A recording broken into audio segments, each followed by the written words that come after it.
Hello दोस्तों, स्वागत है आप सभी के स्टेट पीसीएस क्लासेस में।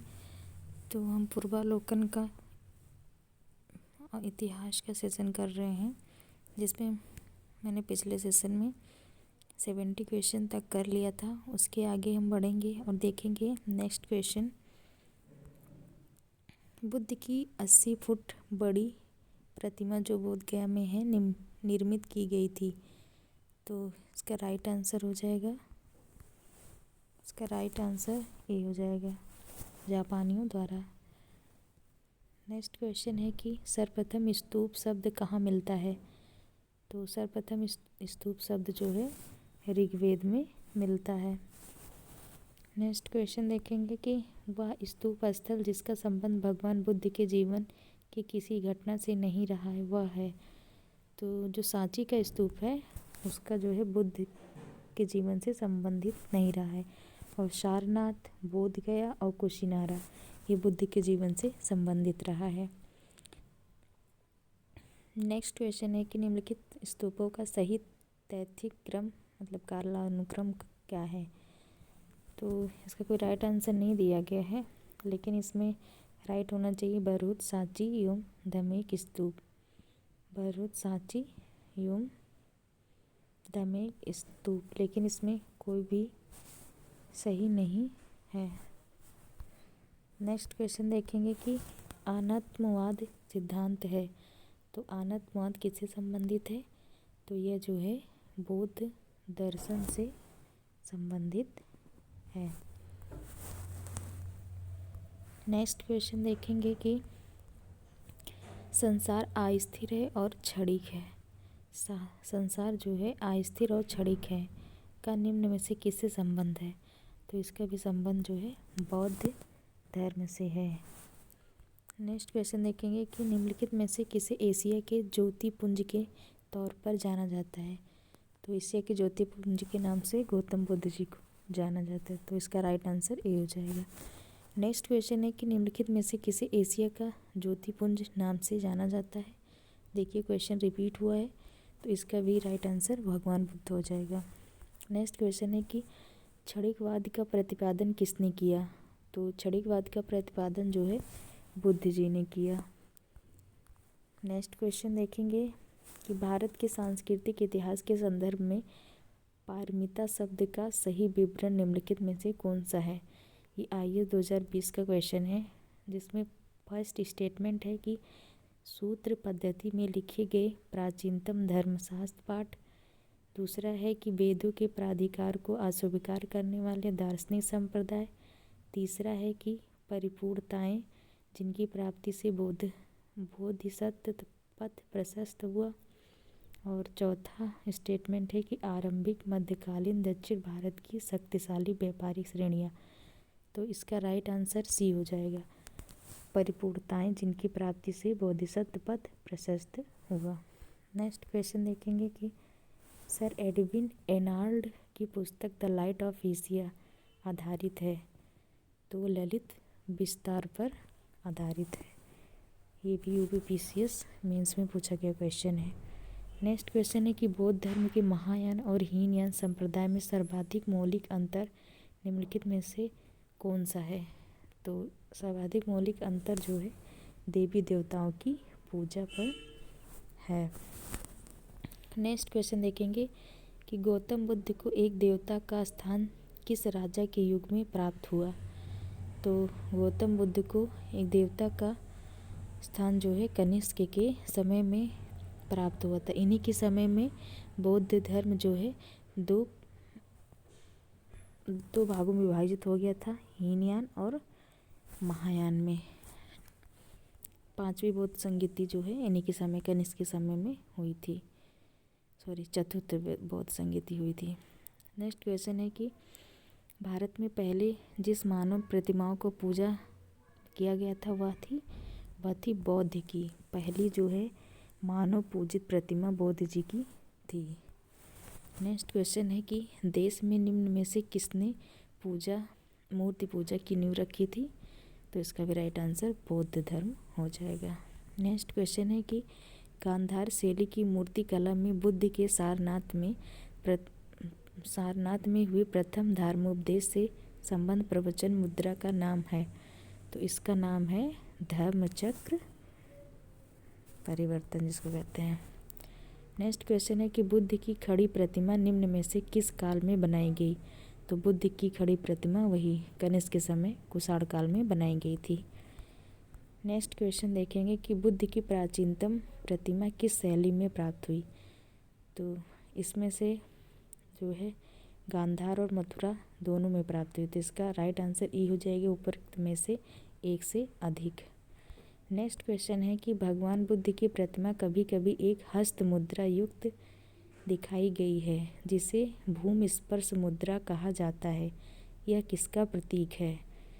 तो पहला स्टेटमेंट देखेंगे कि इसका पहला स्टेटमेंट है मार पर दृष्टि रखने एवं अपने ध्यान में विघ्न डालने से मार को रोकने के लिए बुद्ध का धरती पर आवाहन। और दूसरा है मार के प्रलोभनों के बावजूद अपनी शुचिता और शुद्धता का साक्षी होने के लिए बुद्ध का धरती पर आवाहन। और तीसरा स्टेटमेंट है बुद्ध का अपने अनुयायियों को स्मरण कराना कि वे सभी धरती से उत्पन्न होते हैं और अंततः धरती में विलीन हो जाते हैं, अतः जीवन संक्रमणशील है। और लास्ट है कि इस संदर्भ में दोनों ही कथन मतलब ए और बी दोनों सही। ये IAS प्री 2012 का क्वेश्चन है, तो इसका राइट आंसर बी हो जाएगा। नेक्स्ट क्वेश्चन देखेंगे कि भूमि स्पर्श मुद्रा की सारनाथ बुद्ध मूर्ति संबंधित थी। तो ये जो है गुप्त काल से संबंधित थी। नेक्स्ट क्वेश्चन देखेंगे कौन सा है। नेक्स्ट क्वेश्चन है कि सारनाथ की भूमि स्पर्श मुद्रा वाली बुद्ध प्रतिमा कालांकित है। ये भी जो है गुप्त काल से है, रिपीट हुआ है क्वेश्चन। नेक्स्ट क्वेश्चन है कि भारत में सांस्कृतिक इतिहास के संदर्भ में निम्नलिखित युग्मों पर विचार कीजिए। तो इसमें से कौन सा युग्म सही सुमेलित है, इसको देखना है।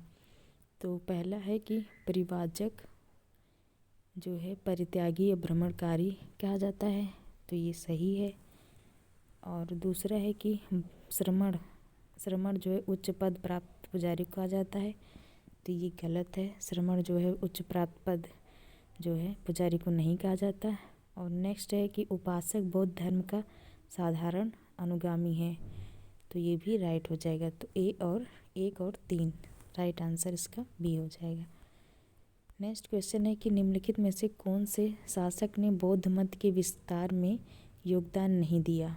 तो बौद्ध मत के विस्तार में किसने किसने योगदान दिया था, पहले ये देखेंगे। तो हर्षवर्धन ने दिया था, कनिष्क ने दिया था, अशोक ने दिया था, परंतु पुष्यमित्र शुंग जी ने नहीं दिया था। पुष्यमित्र शुंग ने नहीं दिया था। नेक्स्ट क्वेश्चन देखेंगे कि निम्नलिखित वक्तव्यों पर विचार करें और नीचे दिए गए कूट से सही उत्तर का चुनाव करें। पहला स्टेटमेंट है कि कुशीनगर मल्ल गणराज्य की राजधानी थी, और इसका कारण है क्योंकि महात्मा बुद्ध का महापरिनिर्वाण जो है कुशीनगर में हुआ था। तो इसका दोनों स्टेटमेंट सही है, परंतु इसका कारण और कथन एक दूसरे की पूर्ति नहीं करते, तो इसका राइट आंसर बी हो जाएगा। नेक्स्ट क्वेश्चन है कि निम्नलिखित युग्मों में से कौन से सही सुमेलित हैं? तो लोथल एक प्राचीन गोदी क्षेत्र है, तो ये सही है। और सारनाथ बुद्ध का प्रथम धर्मोपदेश, हाँ सबसे पहला उपदेश जो है बुद्ध जी ने जो सारनाथ में दिया था। और तीसरा है राजगिरी अशोक का सिंह स्तंभ शीर्ष, तो ये गलत हो जाएगा। नालंदा जो है बौद्ध अधिगम का महान पीठ, तो ये भी सही हो जाएगा। तो सी इसका राइट आंसर हो जाएगा। नेक्स्ट क्वेश्चन है कि महायान बौद्ध धर्म में बोधिसत्व अवलोकितेश्वर और किस अन्य नाम से जानते हैं? तो इनको जो है पद्मपाणि नाम से जाना जाता है। नेक्स्ट क्वेश्चन देखेंगे कौन सा है। नेक्स्ट क्वेश्चन है कि भारत के धार्मिक इतिहास के संदर्भ में निम्नलिखित कथनों पर विचार कीजिए। तो पहला स्टेटमेंट है कि स्थाविरवादी महायान बौद्ध धर्म से संबद्ध हैं, दूसरा है कि लोकोत्तरवादी संप्रदाय बौद्ध धर्म के महासांघिक संप्रदाय की एक शाखा थी। और तीसरा स्टेटमेंट है कि महासांघिकों द्वारा बुद्ध के देवत्वरोपण ने महायान बौद्ध धर्म को प्रोत्साहित किया। तो इसका राइट आंसर 2 और 3 हो जाएगा। लोकोत्तरवादी संप्रदाय बौद्ध धर्म के महासांघिक संप्रदाय की एक शाखा थी, ये राइट हो जाएगा। और तीसरा जो है महासांघिक द्वारा बुद्ध के देवत्वरोपण ने महायान बौद्ध धर्म को प्रोत्साहित किया, ये भी सही हो जाएगा। 2 और 3, तो 20 का राइट आंसर हो जाएगा। नेक्स्ट क्वेश्चन है कि भारतीय इतिहास के संदर्भ में निम्नलिखित में से कौन भावी बुद्ध हैं जो संसार की रक्षा हेतु अवतरित होंगे। तो इसका राइट आंसर सी हो जाएगा, मैत्रेय। ये भी IAS 2018 का क्वेश्चन प्री का है। नेक्स्ट क्वेश्चन है कि भारत के धार्मिक इतिहास के संदर्भ में निम्नलिखित कथनों पर विचार कीजिए। कि पहला स्टेटमेंट है कि बोधिसत्व बौद्ध मत के हीनयान संप्रदाय की केंद्रीय संकल्पना है। दूसरा स्टेटमेंट है कि बोधिसत्व अपने प्रबोध के मार्ग पर बढ़ता हुआ करुणामय है। और तीसरा स्टेटमेंट है कि बोधिसत्व समस्त सचेतन प्राणियों को उनके प्रबोध के मार्ग पर चलने में सहायता करने के लिए स्वयं की निर्वाण प्राप्ति विलंबित करता है। तो दूसरा और तीसरा स्टेटमेंट इसका सही हो जाएगा। दूसरा और तीसरा स्टेटमेंट सही हो जाएगा, तो 20 का राइट आंसर हो जाएगा। नेक्स्ट क्वेश्चन है कि बोधिसत्व पद्मपाणि का चित्र सर्वाधिक प्रसिद्ध और प्रायः चित्रित चित्रकारी है जो कि अजंता में है। नेक्स्ट क्वेश्चन है कि हीनयान अवस्था का विशालतम एवं सर्वाधिक विकसित शैलकृत चैत्यगृह स्थित है। कहाँ पर स्थित है? तो ये जो है कार्ले में स्थित है। नेक्स्ट क्वेश्चन देखेंगे, निम्नलिखित में से किस शैलकृत गुफा में 11 सिरों के बोधिसत्व का अंकन मिलता है? तो ये जो है कान्हेरी का मिलता है। नेक्स्ट क्वेश्चन है, प्रथम शताब्दी ईस्वी में किस भारतीय बौद्ध भिक्षु को चीन भेजा गया था? तो नागार्जुन को जो है चीन भेजा गया था। ये उत्तराखंड PCS में पूछा गया क्वेश्चन है। नेक्स्ट क्वेश्चन है कि शून्यता के सिद्धांत का सर्वप्रथम प्रतिपादन करने वाले बौद्ध दार्शनिक का नाम है?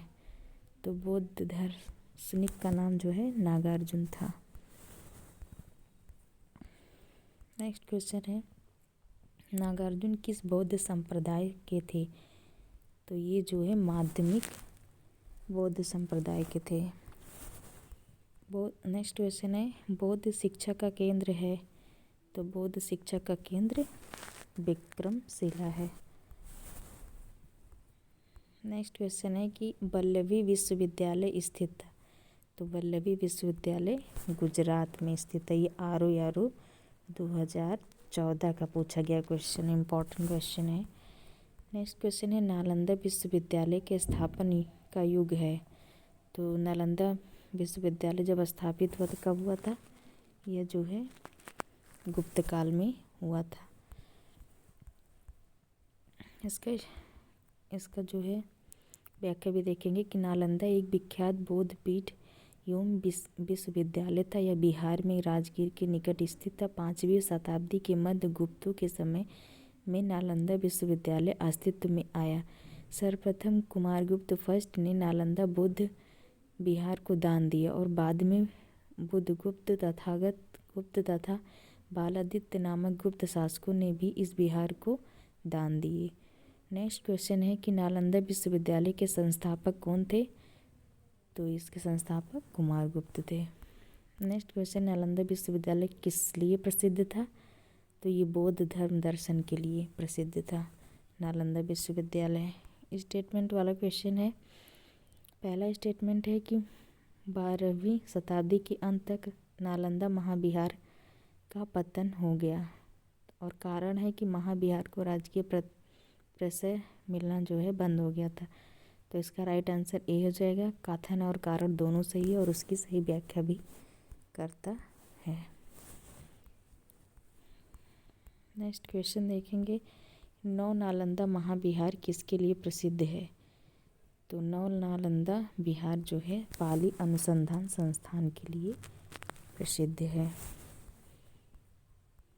नेक्स्ट क्वेश्चन है आईएएस का क्वेश्चन है, निम्नलिखित में से कौन से बौद्ध धर्म और जैन धर्म दोनों में समान रूप से विद्यमान थे?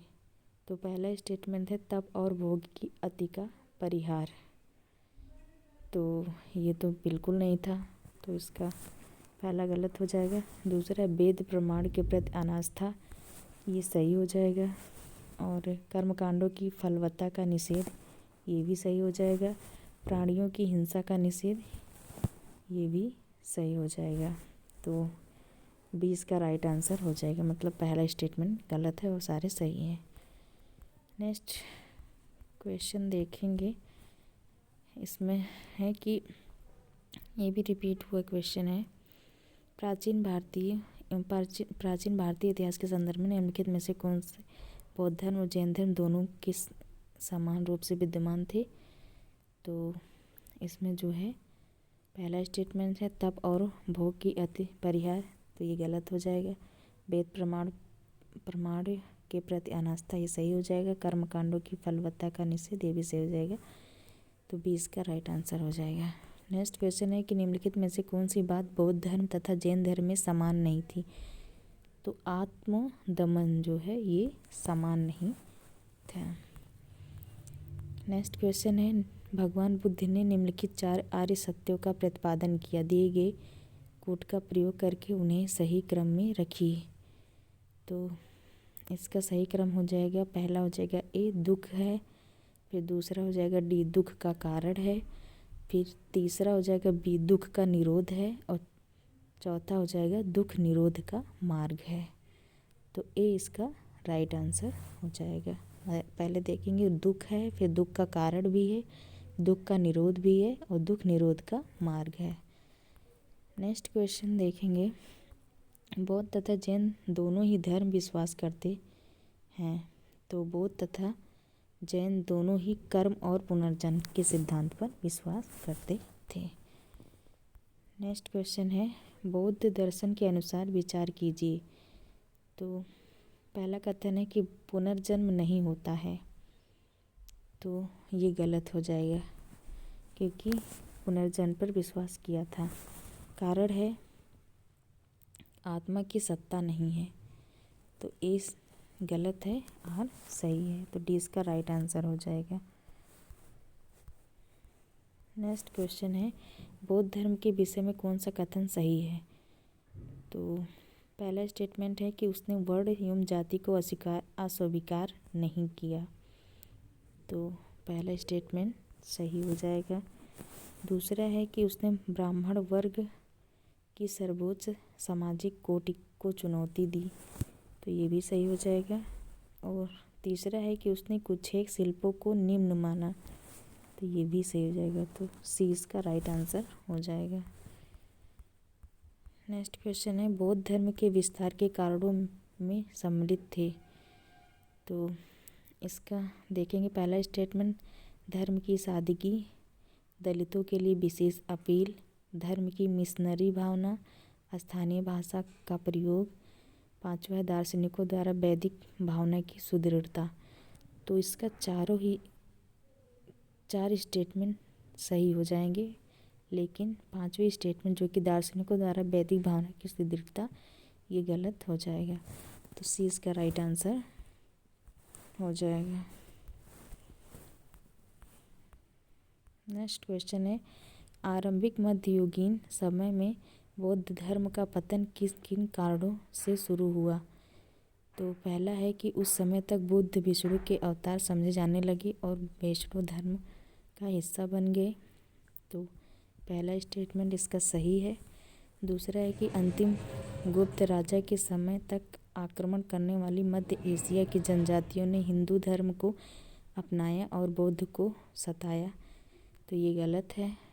तीसरा है कि गुप्त वंश के राजाओं ने बौद्ध धर्म का पुरजोर विरोध किया, तो ये भी गलत है, तो पहला मतलब एक ए जो है इसका राइट आंसर हो जाएगा।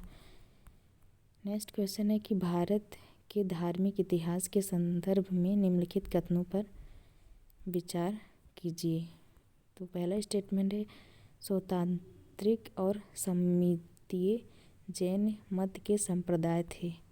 दूसरा है कि सर्वास्तिवादियों की मान्यता थी कि दिग्विजय फिनोमिना के अवयव पूर्णतः क्षणिक नहीं थे, अपितु अव्यक्त रूप से सदैव अविद्यमान रहते थे। तो पहला स्टेटमेंट गलत हो जाएगा और दूसरा इसका राइट हो जाएगा। तो 20 राइट आंसर है।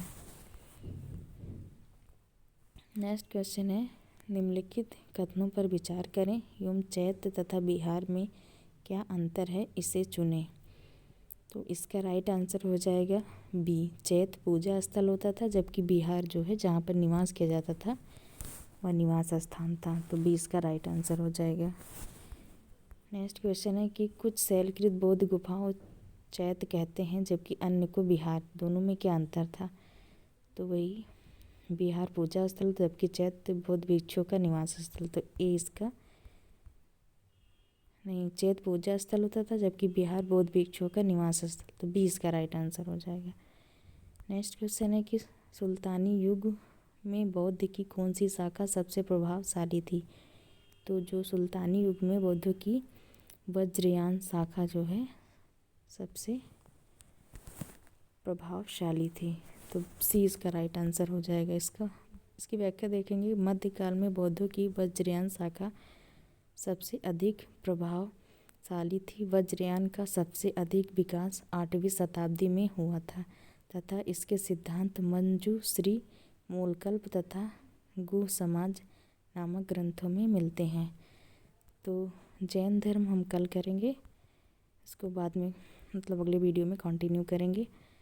तो कैसी लगी वीडियो आप लोग कमेंट करिए और चैनल को सब्सक्राइब और शेयर करिए ताकि हम लोग और अच्छे से इस पे काम कर सकें। Thank you so much.